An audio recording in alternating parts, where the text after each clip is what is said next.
Roit ndokuti Rowan are right. So Roit. Amana ndambozama kudzana live but yaramba. So ndazongotrega nditi zviri zvevideo.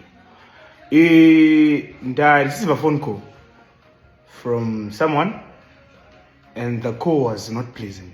I'm not happy, I was disturbed. And akufara the conversation and later nimunye pa call. So the guy andifonera over anditi sha ndionomirira madzimai. Ndaito dambudziko over tanga unitsanangura dambudziko reari. So I was not happy. Saka ndine every right yekutotsura futi vakadzi because munhu paatofona atanga ati ndionomirira vakadzi saka ndati ndikuudzewo ndiudzewo kuti ndizvamusa sei. So to cut the story short, I'm going to call the guy.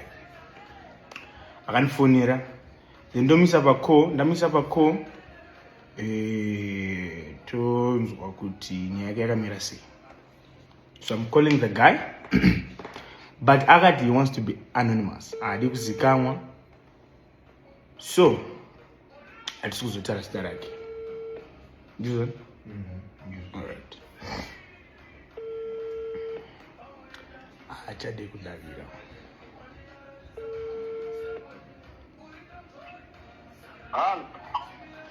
Mukoma makadi? Mukoma makadi. Mushe ndi ori ano mambondifonera muchiti mune issue yenyu yamuri kunetsa nemudzimai wenyu saka ndazoti ndikufonerei ndiri pa video rinori because ndambotira kuita live but network yanga yakadhakwa saka ndangoti ndiite riri video because nyaya haikwanisi kuiswa mumaoko mangu ndangoti veruzhinji vaonoti vangatibatsiriwo sei because ndakazotonga ndirini zozotonge ndatora side saka munokwanisa kuti tsananguro nyaya yenyu Mukoma. Ndandati kami Mukoma kaka ndimwakuru kavezve vakadzi ndibatsirewo kaimimi. Ya ndizvozvo ndosaka ndati manje nyaya dzakadai so dzinonetsa ndiri mukuru wevakadzi but pane pamwewo pazvinondiremera ishe wangu ndosaka ndanga ndati ndibvunzewo vanhu kuti vanhu vanoti chii sezvatambowirirana paipo kuti hai okay ndokwanisa kubvunzawo vanhu kuti vanoti chii but handizotauriri hanyu kuti ndiani. Alright Mukoma. Nawiripo Mukoma yakamira yakadai. Munoona murudo muzvazvinoita unenge wada hako single mother yako. Alright. Wada munhu unenge wakatopera zvisingaiti. Ende sure mazuva ekutanga taitodanana zvakanaka. Alright. Ndaenda kubasa kwandaienda. Alright. Vanga vari single mother, mwana wanga akura sei? Mwana musikana mukuru anga ane 7 years. 7 years, alright. Imi mune mwana here before oro makangotangira kutonzi didi ipapo manga mune mwana wenyu here? Ndine vana vaviri. Wow, alright, it's okay. Mupedzisa izvi.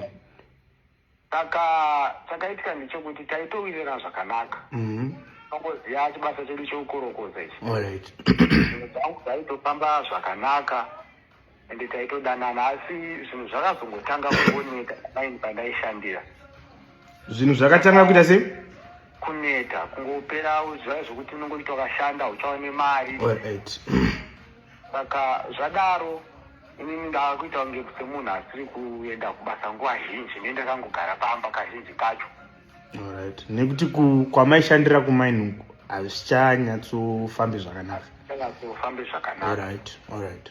Saka adzimai vangu inini zvavakuita manje ndovakuenda vachinotengesa kumaini kuyakwe. Alright. Saka dzimweni dzenguva ndomboti ndakaenda navo vanotombonditi dzokerai kumba tinokwanisa kuita sisi kuzviita kuti hako inini chindisiyaka inini chiendai munobika kumba kana ndicho zvimwe zvinhu ndiri kuno kumaini tizokuri kwandaimboshandira ndiri vanobva vati chiendai munofanira kubika kumba. Saka pakuenda unobika kumba mwana uya ndindi ndosvika mwana kumba kwayakuya ndosvika mwana tanga kuita take care maplesi anenge asara kuya ndindotonga kutosuka ndichitanga kuita sezvepamba. Ivo vanozosvika kumba kana kuma10-11 dzeusiku. Dzeusiku? Chokwadi dzeusiku. Mazuva ekutanga ndaitomboenda chinovachingura asi murodhi yataishandisa ichibva hello ndikutoti zvakaoma pedzisai zvenyu ngoma. Pane patinoyambuka napo so vanonzi pana Karoi. Alright. Saka taitongana takuti yambuka. Karoi iri kupi? Kuguruwe. Kuguruwe, hondo kwamunogara. Chokwadi. Alright.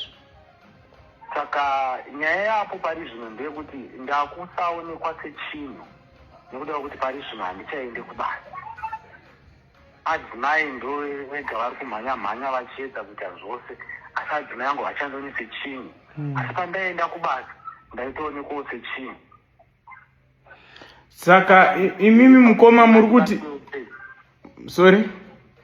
Handizivi kuti mungandibatsirawo sei ipapo mukoma. Saka imimi mukoma muri kuti nekuti hamuchaende kubasa mukadzi haachakuremekedzei kana kuti haachakurespectei. Chokwadi. Imimi wamukoma pamaimbobata mari imimi. Handiti muruninzwa? Pamaimbobatawo mari maivabatawo sei adzimai venyu ava? Munoona pandatara ndakati mwana wawo izoso ane 7 years. Mwana wawo dzose ndindaitenga. Makatanga kugara mese mwana wayo ane makore mangana kana kuti mungaziva kuti ringava gore ripi? Uyu mwana uyu ndati ane almost 3 years chidanana. Saka kuri takatanga kudanana mwana anga atori ne4 years. Patakatanga kudanana. Alright. Kusvika pari zvino. Asi pese apa ini ndaenda kubasa. Adzimai vangu ndaitoti ndakatokorokoza tikatoita zvataita ndayanchivapa mari nditaiwira namba medu magara muine mfaro. Saka nawe masingle mother handichazive kuti ndakaita decision yakanaka here kudana single mother kana kuti ndakaresva kudanana navo.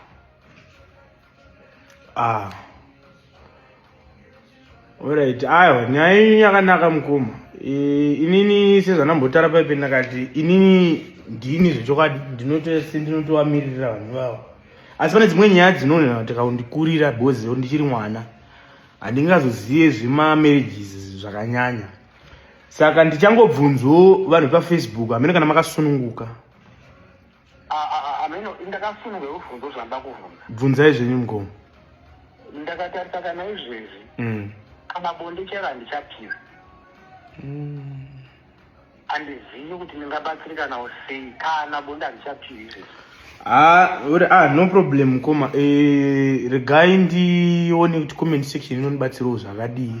Asi inini my advice personally inini hangu sekuno kwangu. Hamufanire kuita henyu pfungwa dzekuti muti kurora masingle mother kwamakaita kuri right here because in the first place moyo wenyu ndozvawakatoda. Pane vamwe vanhu vaitombokuudzai pamwe handiti kuti siyanai nazvo zvamuda kuita but moyo wenyu chawakatokuudzai ndichocho, saka hapana chakaipa chamakaita because makatera moyo wenyu. On that issue yekuti havasi kukubatai zvakanaka, inini sekufunga kwangu zvinenge zvakanaka because pamambofona maskati I believe ndatomboti ndokumbiro kutaura nemudzimai wenyu wacho vobva vatoramba kutaura. So I would believe kuti inini personally ndingadewo kuzonzwa side ramadam because apa munogona mapa side renyu handitika muchiti nekuti handisina mari saka hachandibati zvakanaka. Pamwe panga mutomborini mari mukoma muneka mukakusabata zvakanaka kamaita madam handizivi but zvakazonakawo kuti nerimwe rezuva kana nemwe nguva ndizonzwawo side ramadam. Asi zvisinei shandomburumvura ndichaedza kuti ndiwane kuti comment section inonibatsirawo sei mukoma wangu. Munoona kuti chii mukoma? Ndizvozvo.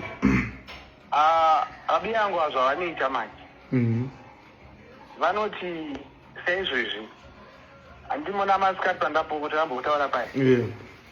Patataura paye vanga varipo. Izvezvi kutaura kwandiri kutoita izvezvi kutaura kwandiri kutoita izvezvi ndine mwana izvezvi mwana wangu vakomana vari vaviri vaenda kuchikoro ndobva vadzoka. Pavadzoka ndasvika ndakatanga kuvabikira. Ndati vabikira iyo mwana wavo musikana paadzoka ndamubikira. Pavanga varipo paye masikati ndobva ndati kumwe wangu chisara uchigadzirira vana, inini ndiende ndonotengesawo varamba. Ko panga muchimbotara ishu yekurohwa. Mukoma inyaya yenyika iyi yekurohwa ndona kunge isusu ngatimbomire kutaura zvekurohwa. Zvinozonyadzisa kuti murume airohwa nemukadzi wechokwadi. Zvinodzimba mwoyo wangu kutaura chokwadi. Aiwa nekubatikana. Unoona aiwa inyaya ingatsamina. Alright, no problem mukoma. Ndinokuudzaiwo kuti comment section inenge yatochi vanhu vandinozivawo vati kure vanenge vatochi. Thank you so much mukoma. Ndinenge ndichizokufonerai futi. Kuzokuonai mukoma. Mati mukoma. Nditorinawo nechishuwo chekuzokuonai. Aiwa mazuva mazhinji mukoma. Tinoonana kana Mwari achingotitendera chete ndingadewo kukuonewo zvakare. Pamwe wakakuonai vakati pamwe ndiri shamwari yenyu pamwe zvingaite zvakanaka mukoma. Ndozvandati aiwa mukoma, Mwari akatendera chete zvinoita tinosangana mukoma. But aiwa zvinoita madhamu vachakubatai zvakanaka. Regai timbonzwa kuti comment section inoti kudii. Ndatenda mukoma. Alright, thank you so much. Wangu kushungurudzwa nemukadzi kunorwadza. Ndakuudza chokwadi. Ina handisati ndakuziva nyaya iri kubvawo kuna madhamu. But kubva kune murume kana vasina chavakambotadzirwa madhamu, vakadzi musadaro. Murume whether wazoita mari yakawanda kumudarika, murume. This I'll tell you because ndinotomira nemi.